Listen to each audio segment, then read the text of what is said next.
Foi, portanto, a Guerra Fantástica de 1762 que chamou a atenção do Marquês de Pombal para a importância do nosso território e, a partir da qual ele começou a desenvolver aquele bichinho que tem o nome de Plano de Restauração do Reino do Algarve.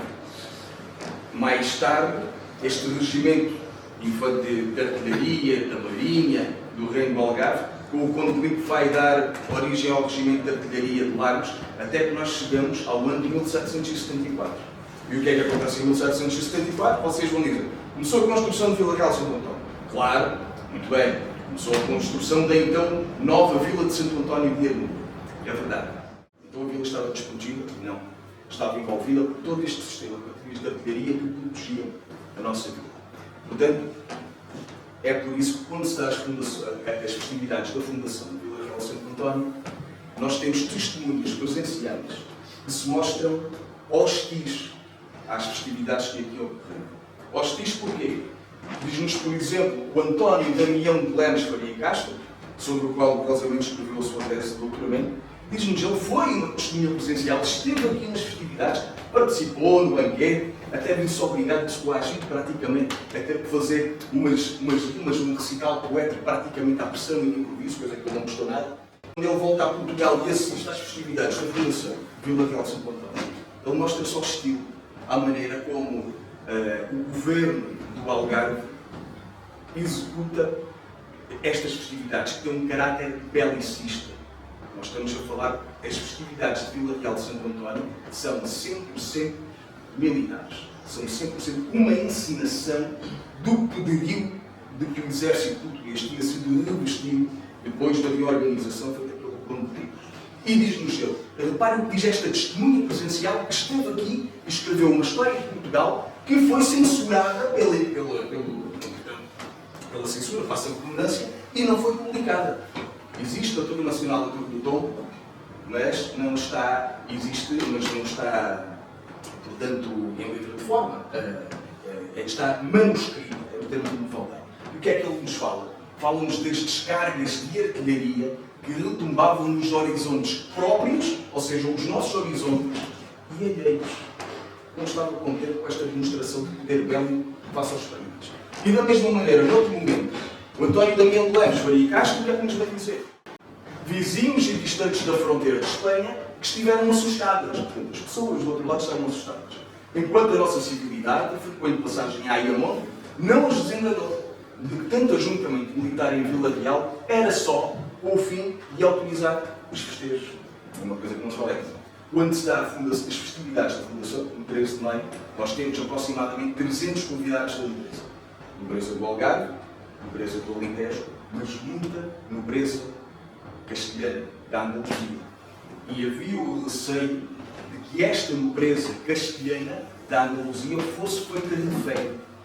Claro, obviamente, com tanta encenação de poder militar, ficaram as palavras do António Damião de Lemos Faria Castro. E nós podemos perguntar, e qual foi o papel que o Regimento de Artilharia do Algarve teve nisto tudo? As cartas do José de Santo Vasconcelos. E atenção, as cartas do José de Santo Vasconcelos encontram-se neste arquivo. Na minha opinião, para além dos ânforas romanos que se encontram aqui em inglês, ontem tive a oportunidade de explicar aos presidentes de Câmara de Castilla, que é um tesouro arqueológico, este é o outro grande tesouro que nós temos histórico, que nós temos aqui neste arquivo histórico municipal. Estas cartas dão-nos informações extremamente pertinentes para nós sabermos, compreendermos o que é que aconteceu aqui nas festividades do 13 de maio de 76.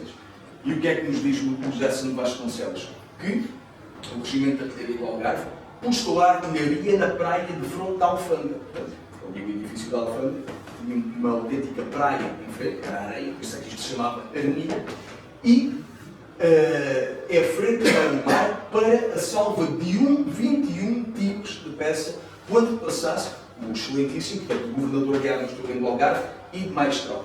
Eu tratei desta informação, destas fontes, publiquei-as em 2 estudos diferentes, um deles na Universidade do Algarve e outro deles nos anais do município de Faro, e é o relatório que nos faz o José de Santo Vasconcelos. Agora imaginem, sabemos que em frente à alfândega estavam 4 bocas de fogo. 4 bocas de fogo.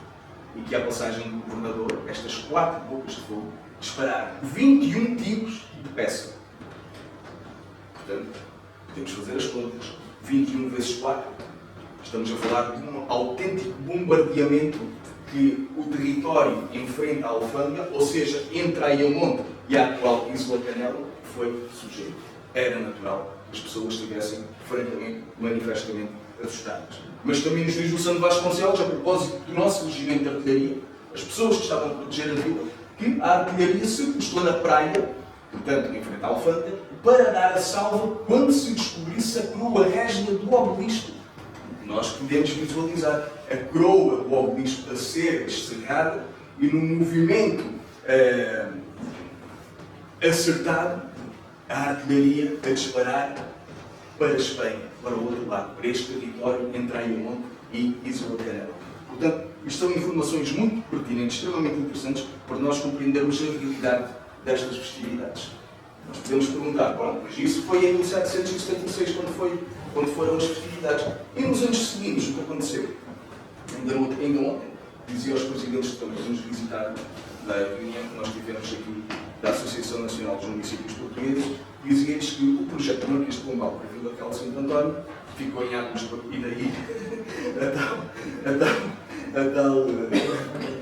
pois achei que dizer, olha, Rogério, não. Ficou em águas de bacalhau durante muito tempo, até à chegada da indústria conserveira da Vila Real de Santo António. Através de algumas cartas, nós podemos compreender quem eram as pessoas que cá estavam e a importância que tinha a tropa que estava cá a guarnecer a vila. Esta carta, por exemplo, que é um mapa de toda a tropa que guarnece o reino do Algarve, diz-nos aqui, nesta zona, que eu fiz aqui um print screen e fiz uma autêntica ampliação, vemos que em Vila Real de Santo António estava um destacamento constituído por 108 militares. É esmagadoramente o maior destacamento de todo o Algarve, a nível da artilharia. Claro. Portanto, reparem bem, a preocupação é manter o projeto da Vila Pombalina em condições de segurança. Porque há uma coisa que nós não nos podemos esquecer. Se neste momento nós estamos em paz com o Reino de Espanha, a paz é sempre provisória e sempre sujeita a novas ameaças. E há informação que se encontra no Arquivo Histórico Militar que nos fala de muitas movimentações do Exército Espanhol, já depois da Guerra de 1762, e que levam a um clima de tensão. Por outro lado, nós não nos podemos esquecer de outra coisa. O corso e a pirataria continuam ativa. Depois, esta coleção é constituída por várias cartas. Aqui podem ver o território, que hoje mais ou menos corresponde onde está o casarão dos Folk, e aquela zona dos prédios, da Alça Industrial e do cemitério. Portanto, corresponde onde era o estaleiro para a construção da nossa vila de Pombalina. Portanto, tanto a norte como a sul. E depois esta coleção apresenta outras particularidades interessantes.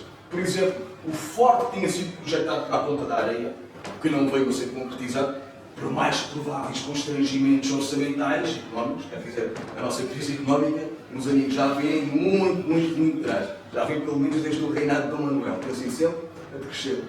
O ouro do Brasil, na altura do Dom João V, ainda endireitámos as contas um bocadinho, mas não desenvolvemos os setores da indústria e foi isso que nos conduziu depois ao declínio já no tempo do Marquês de Pombal.